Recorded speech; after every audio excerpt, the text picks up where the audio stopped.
Welcome back to Backyard Buckets, and today we're going to be talking about the Brooklyn Nets season preview. But first, if you're not subscribed, make sure to subscribe. Found out yesterday that 60% of people that watch the videos are not subscribed. Come on now, don't be one of those 60%. Subscribe, it really helps us out, and you can be a part of the journey. Also, if you like the video at any point, make sure to hit the like button. It only takes a second out of your time. Now today, as I said earlier, we're talking about the Brooklyn Nets and their 2020-2021 season. They've got a lot of potential. Obviously, KD coming back from injury. We'll talk about that and a lot more. But first, I wanted to talk about, or a little bit about KD's injury. Now, we all know he tore his Achilles in Game 5 of the Finals a couple years ago against the Toronto Raptors. And it was an Achilles injury, which usually you don't come back as strong from. But today, with modern medicine, modern sports science, and all that, there's a good chance he comes back better than he was. Now, I know he's 32. I'm pretty sure he's 32. But I think KD will be able to come back better, or as good or better than he was. He's still probably in his prime. Unfortunately, that injury took away a full year of one of the greatest scorers of all times. Absolute prime from us.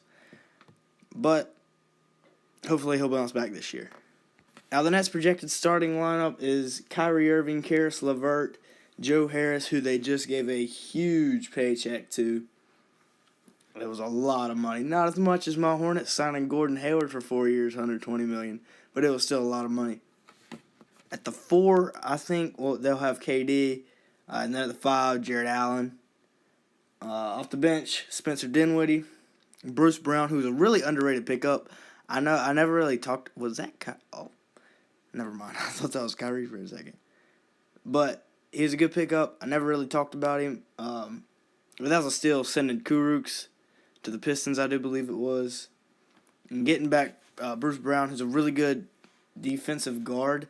And in the starting lineup, they have Kyrie and Karis LeVert. Neither one of them care too much about playing defense.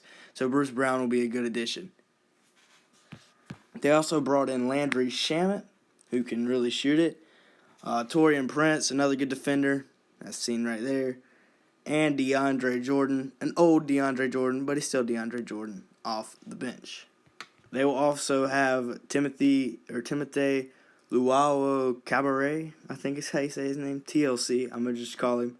He'll be coming off the bench as well as Jeff Green. But yeah, that's their projected depth chart. Looked at ESPN, so if anything's wrong, don't blame me. It's ESPN's fault. But for me, I think the Nets will be between the 1 seed and the 6 seed.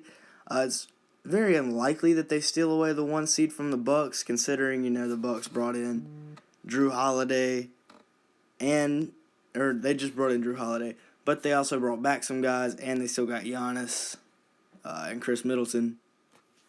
So yeah, I think the Bucks will still win the 1 seed, but there's a chance that KD and Kyrie could just instantly match, go off. They're both back fully healthy from their injuries. There's a chance that they could just completely go off and be the 1 seed. There's also a chance that they could both struggle with injury problems again, and they could slip down to the 6th seed, or even lower, but the lowest I have them is the 6th seed. I couldn't see them getting lower than that.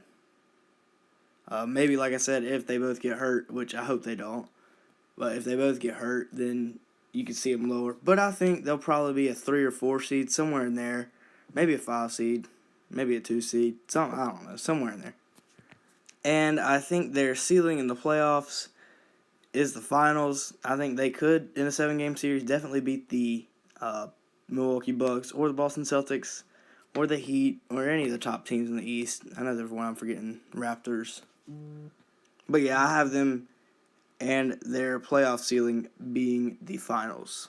Their X factor this year, I didn't put a player here. It could be Karis LeVert. You could really make the case for it being Karis LeVert with him needing to be the 3rd star. Obviously, all the championships nowadays, not last year, but before that, had at least 3 stars. The Warriors, their stacked team, they had 7 or 8. But LeVert, you could say is him, but I decided to put chemistry because you never know how Kyrie and KD are going to fare. They're both two ball-dominant players, especially Kyrie. KD can play off-ball, but he's better on the ball, so we'll see how that works. Both love to score.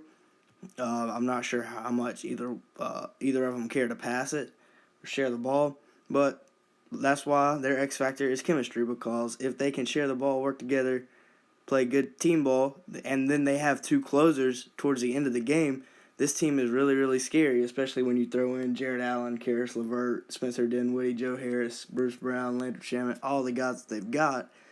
This team, if they have great chemistry, they could possibly win an NBA Finals. I think some people are forgetting how good Kevin Durant is, and Kyrie. Kyrie, too. People are crazy with the recency bias. But my final notes on the Brooklyn Nets are they're finals ready on paper. Crap, I'm getting all these notifications. And the Panthers have COVID. DJ Moore, Curtis Samuel, Derek Brown, Zach Kerr, and Shaq Thompson all have COVID. Not to mention Michael Pilardi. But I'm getting off track. Like I said, the Nets on paper are finals ready, but they need to play together, play well, coexist. And Karis also needs to grow up and be the third option. I don't know what's going on. There we go. But yeah, Karis needs to grow up and be the third option. And if that happens, this team will be scary come whenever the NBA playoffs are. But that'll be all for today's video. Make sure to come back later. We have more coming out tonight. If you like this video at any point, make sure to like and subscribe. And thanks for watching.